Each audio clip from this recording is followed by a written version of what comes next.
Bombo Police Report. Ito mga kabombo Star Nation, pasintabi muna sa ating mga tagapakinig. Hinihinalang salvage victim itinapon sa masukal na lugar sa Hinabangan, Samar. May mga balita dyan ang Bombo Radyo Tacloban. Duguan at wala ng buhay ang isang babae na matagpuan ito ng mga residente sa ilalim ng riprap sa Sitio Arizona, Barangay Consalaba, Hinabangan, Samar.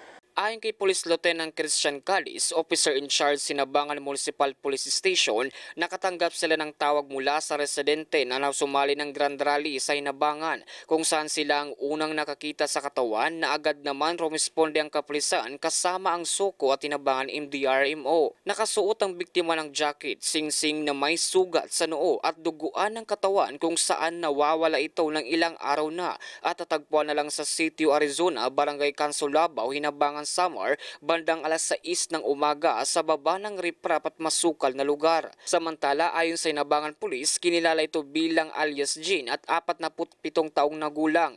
Pero sa ginawang pangangalap ng Bombo Radyo Tacloban, kinumpirma ng kaanak sa isang viral video na ang natagpuan na labi ay si Normala Tali na mula pa sa Marawi.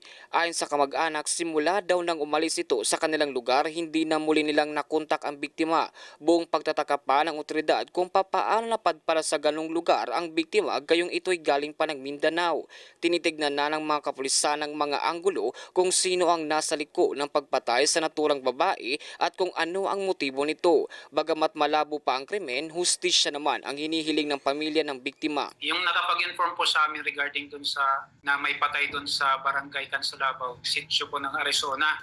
Grand Rally po dito sa Hinabangan. Yung mga galing po dun sa 2nd District po, sila po yung nakapansin, kaya sila po nagbato sa amin ng info na mayroong doon, lifeless body na nakita nila sa gilid ng daan. Yung area namin, may examine ng investigator po. Meron po siyang head injury po. With regards naman po sa cause of death niya po, inihintay pa po namin yung report ng galing po sa Soko.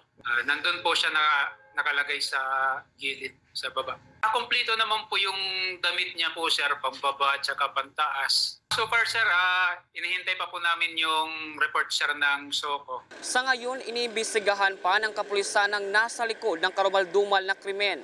At mula dito sa impila ng Bombo Radyo Tacloban, ito si Bombo Jake Pagipo para sa number 1 and most trusted radio network in the country, Bombo Radio Philippines, Basta Radio, Bombo.